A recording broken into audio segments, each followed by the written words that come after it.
लीजिए सुनिए विश्वंभर नाथ शर्मा कौशिक की लिखी कहानी आजादी, मेरी यानी समीर गोस्वामी की आवाज में। हरगिज नहीं। बादशाह सलामत मेरी लख्ते जिगर नूरे नजर दौलती को अगर चाहें तो जबरदस्ती मुझसे छीन कर मंगवा सकते हैं, लेकिन रजामंदी से हरगिज नहीं, कयामत तक नहीं। सन 1650 ईस्वी की बसंत ऋतु थी। दिल्ली की एक प्रसिद्ध वेश्या ने शाहजहां के दूत को उत्तर देते हुए बड़े आवेश के साथ उपर्युक्त वाक्य कहे। दूत आश्चर्य से नेत्र विस्फारित करके बोला, सकीना बानो, तुम होश में हो या नहीं? सकीना बानो सिर हिलाते हुए बोली, मैं बिल्कुल होश में हूं। तुम अपने पेशे को जानती हो? जानती हूं। तुम्हारा पेशा दौलत और ऐश चाहता है। हां, चाहता है, और दौलत और ऐश के लिए सब कुछ कुर्बान करने को तैयार रहता है। सब कुछ सिवा आजादी के, और सब कुछ। आजादी? हां, आजादी। तुम्हारा मकसद मैं नहीं समझा। हम अपनी इज्जत, अपनी अस्मत, अपना जिस्म, अपना हुस्न, सब कुछ दौलत और ऐश के लिए दे सकते हैं, लेकिन आजादी नहीं। ओफो, आजादी इस कदर अजीज है। कोई चिड़िया सोने के पिंजड़े में रहकर और सोने की प्यालियों में दाना पानी पाकर खुश नहीं रह सकती। तो क्या मैं बादशाह सलामत से जाकर यही अर्ज कर दूं जो तुम कह रही हो? यही, लफ्ज ब लफ्ज। इसका अंजाम भी सोच लिया है। मौत से ज्यादा और क्या हो सकता है? इतनी हिम्मत आजादी के लिए? लेकिन सकीना बानो, जरा शहजादे की वली अहद की हालत पर भी तो गौर करो। बिना दौलती के उनकी जिंदगी दुश्वार है। अगर शहजादे वली अहद को दौलती से इतनी मोहब्बत है तो वो मुझ कनीज के करीब खाने पर तशरीफ लाए। मैं उन्हें अपनी पलकों पर बिठाऊंगी। दौलती उनकी कनीज है। जब तक मिजाज चाहे यहां तशरीफ रखें। उफ़ो, वली अहद तुम्हारे मकान पर तशरीफ लाए? तुम्हारा इतना दिमाग?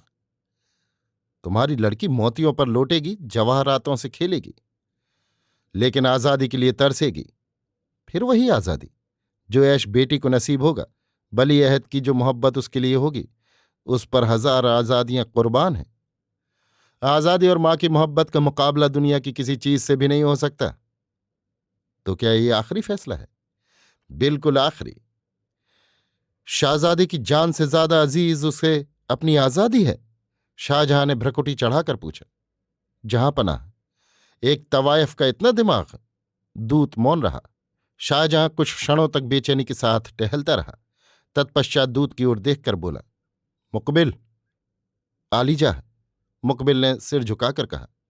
शाहजादे दारा को सकीना का ये जवाब जाकर सुना दो। इस पर वो क्या कहता है मुझसे आकर बयान करो। बहुत खूब आलीजा। दूत शाहजादे दारा के पास पहुंचा। शाहजादा शोकग्रस्त दशा में चुपचाप बैठा था। दूत को देखते ही किंचित प्रसन्न मुख होकर बोला, खुशामदी मुकबिल, कुए जाना की जियारत कराए। बड़े खुशनसीब हो। क्या पैगाम लाए? आला हजरत, पैगाम नाउम्मीदी लेकर आया। गुलाम ऐसा नामुबारक पैगाम हुजूर के गोश गुजार करना नहीं चाहता था, लेकिन शाही हुक्म से मजबूर हो गया। तो क्या उस सितमगर ने मेरे पैगाम मोहब्बत को ठुकरा दिया? हुजूर, उसका तो गुलाम को दीदार भी नसीब नहीं हुआ। जो कुछ गुफ्तगू हुई उसकी वालिदह से हुई। उसने साफ इनकार कर दिया।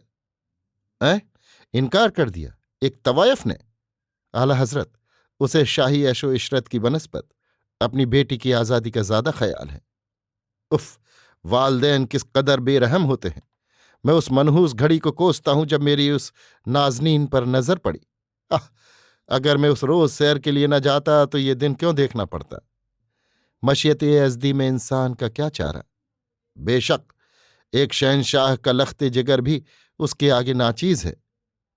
दारा शिकोह कुछ क्षणों तक चिंता सागर में मग्न रहने के पश्चात बोला, मुकबिल, आला हजरत, जी चाहता है इस दिल को चीर कर पहलू से निकाल दूं, जिसकी बदौलत एक अदनी तवायफ का ऐसा जवाब सुनना पड़ा।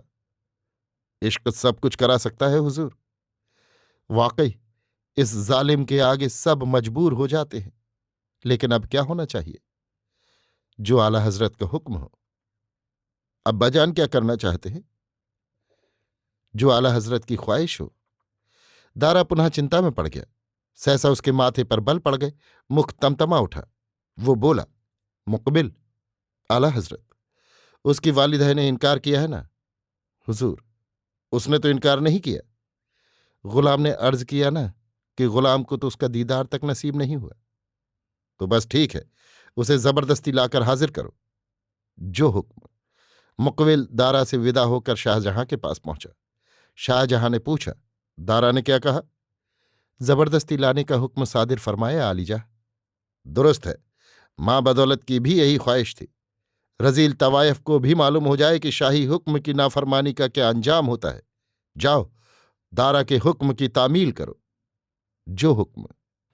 शाही फौज के जवानों ने सकीना बानो का मकान घेर लिया। मुकबिल सब जवानों को नीचे छोड़कर अकेला ऊपर गया। सकीना बानो सहमी हुई खड़ी थी। दौलती अपनी मां से चिपकी हुई रो रही थी। मुकबिल दौलती के रूप को देखकर कुछ क्षणों के लिए स्तंभित हो गया, परंतु कर्तव्य पालन के विचार से शीघ्र ही संभल कर बोला, सकीना बानो, मुझे निहायत अफसोस के साथ अपना फर्ज अदा करना पड़ रहा है। तुम्हारी दुख्तर को जबरदस्ती ले जाकर शाहजादे की खिदमत में हाजिर करने का काम मेरे सुपुर्द किया गया है। सकीना बानो क्रुद्ध सर्पणी की भांति सिर उठाकर बोली, मुकबिल, तुम बेकसूर हो। तुम महज अपने आका का हुक्म बजा रहे हो। जहां पनाह भी मजबूर है।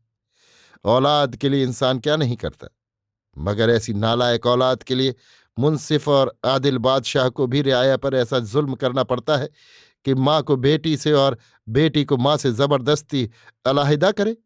ऐसे जालिम वली अहद से रियाया को क्या उम्मीद हो सकती है? जब वली अहदी में ये हालत है तो बादशाह होकर क्या न करेंगे। ले जाओ मेरी नूरे नजर, मेरी राहते जान को ले जाओ। मैं इसका इंसाफ खुदा से तलब करूंगी। इतना कहते कहते सकीना बानो के नेत्रों से अश्रुधारा प्रवाहित होने लगी। उसने दौलती को मुकबिल की ओर ढकेल दिया। दौलती चीख मारकर पुनः मां से जा लिपटी। सकीना दौलती से बोली, जाओ बेटी, इनकार करने से जान का खतरा है। जाओ, खुदा सब देख रहा है। बादशाह की अदालत में इंसाफ का खून हो सकता है, लेकिन उसकी अदालत में हरगिज नहीं हो सकता। जाओ, मैं अपनी फरियाद उसकी अदालत में पहुंचाऊंगी। इतना कहकर सकीना से पुनः दौलती को मुकबिल की ओर ढकेल दिया और स्वयं रोती हुई दूसरे कमरे में चली गई। मुकबिल दौलती से बोला, बानो, घबराओ मत, तुम्हें कोई तकलीफ न होगी। दौलती ने कोई उत्तर न दिया। वो रोती हुई मुकबिल के आगे हो ली। सौंदर्य की जीती जागती मूर्ति दौलती दारा के सामने सहमी हुई खड़ी रो रही थी। दारा उसके रूप सुधा को तृषित नेत्रों से पान कर रहा था। कुछ देर तक मौन रहने के उपरांत दारा ने कहा, दौलती, मुझसे इतनी नफरत? दुरुस्त, बादशाह हुस्न जिसका गुलाम हो, उसके सामने एक वली अहद की क्या हस्ती है। लेकिन आखिर इस कनारा काशी की वजह? दौलती उत्तेजित होकर बोली, मां बेटी को जबरदस्ती अलहदा करके भी आला हजरत वजह दरियाफ्त फरमाते हैं। गरीब और मजबूर रियाए पर इतना जुल्म। जब वली अहदी में ये हालत है तो बादशाह होकर क्या न करेंगे। दौलती ने अपनी माता के शब्दों को दोहराते हुए कहा। दारा चौंक पड़ा, मानो किसी ने सुई सी चुभो दी।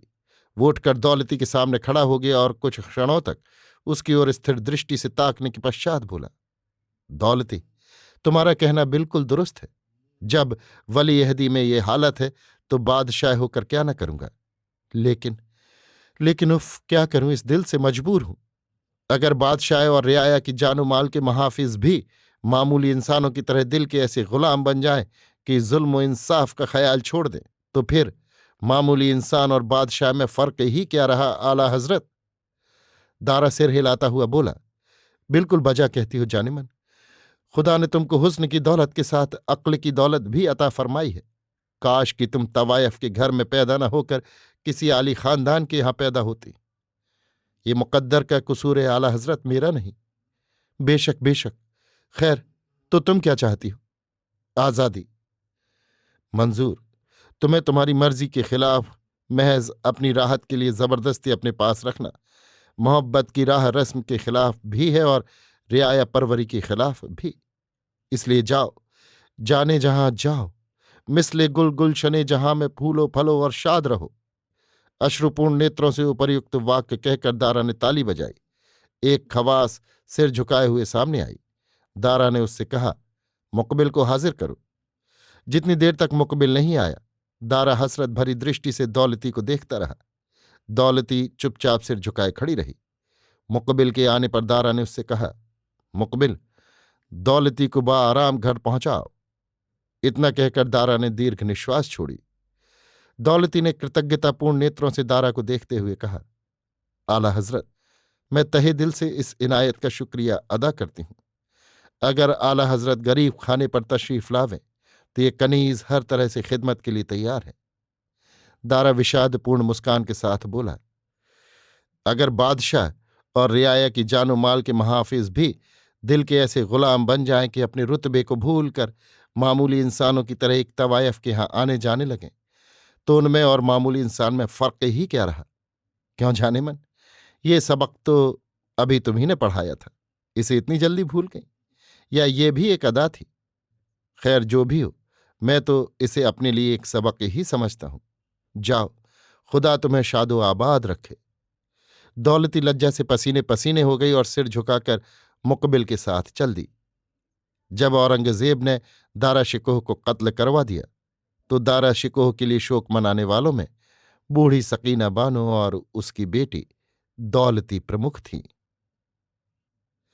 अभी आप सुन रहे थे विश्वंभरनाथ शर्मा कौशिक की लिखी कहानी आजादी, मेरी यानी समीर गोस्वामी की आवाज में।